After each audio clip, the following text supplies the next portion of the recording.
যেই মেইল থেকে এই মেইলটা এসেছিল সেই মেইলটা হচ্ছে বঙ্গভবনের অফিসের সাথে সংশ্লিষ্ট ফিশিং যে ম্যালওয়্যারটি এসেছিল এবং তার মাধ্যমেই ডিভাইসের কন্ট্রোল তারা নিতে পেরে বাংলাদেশ জামাত ইসলামের সম্মানিত আমির ডাক্তার শফিকুর রহমানের যে ভেরিফাইড টুইটার আইডি তথা এক্স হ্যান্ডেলটি রয়েছে সেটা গত 31শে জানুয়ারি বিকেল 4টার পরপর হ্যাকারদের কবলে পড়ে এবং তারা সেখানে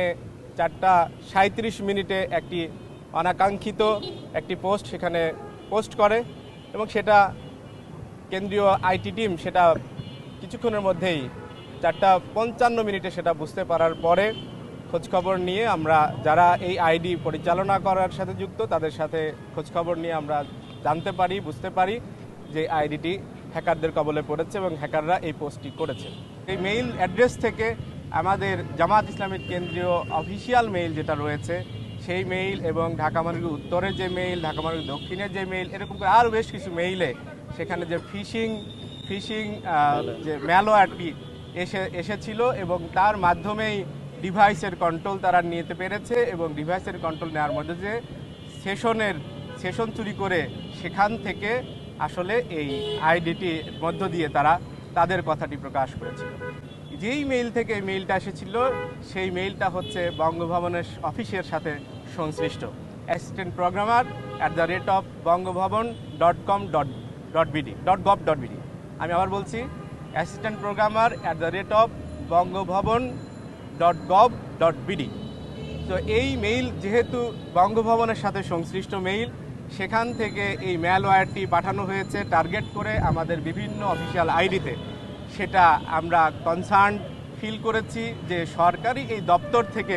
এরকম মেইল পাঠিয়ে সেখানে হ্যাক করার জন্য যে প্রচেষ্টা চালানো হয়েছে সেটা নিঃসন্দেহে গর্হিত কাজ। সেটা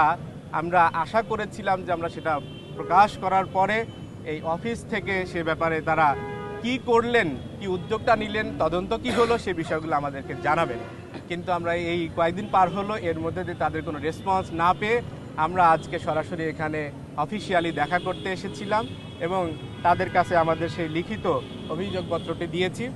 আমরা এখানে দেখা করতে আসার পরে এখানে মহামান্য রাষ্ট্রপতির সামরিক সচিব major general Mohammad Adil Chowdhury NDC PSC তিনি আমাদের সাথে কথা বলেছেন। তারা আমাদেরকে যেটা জানিয়েছেন সেটা হচ্ছে এই ঘটনা প্রকাশ হওয়ার পরপরই তারা তাদের নিজস্ব সিস্টেমে যে সমস্ত সংস্থা এই তদন্তের সাথে সংশ্লিষ্ট হতে পারে তাদের কাছে তারা ঘটনাগুলো জানিয়েছেন এবং তাদেরকে তদন্ত কাজে সম্পৃক্ত করেছেন এবং তারা যতটুকু দ্রুত সম্ভব এই তদন্তের রিপোর্ট তারা পেশ করবেন এবং উদ্যোগ তারা গ্রহণ করবেন, যে ব্যবস্থা নেওয়া দরকার তারা নেবেন সেটা তারা আমাদেরকে জানিয়েছেন। একটি মহল এই হ্যাকিংয়ের মধ্য দিয়ে যেই পোস্টটি প্রকাশ হয়েছিল সেই বিষয়টি নিয়ে রাজনীতি করার জন্য চেষ্টা করছে, যার কারণে আমরা দাবি জানিয়েছি আগামী 24 ঘন্টার মধ্যে এই অফিস থেকে যেন তাদের তদন্ত রিপোর্ট, তদন্তের অগ্রগতি যেন তারা অফিসিয়ালি জানায় সে বিষয়ে তাদের কাছে আমরা দাবি পেশ করেছি।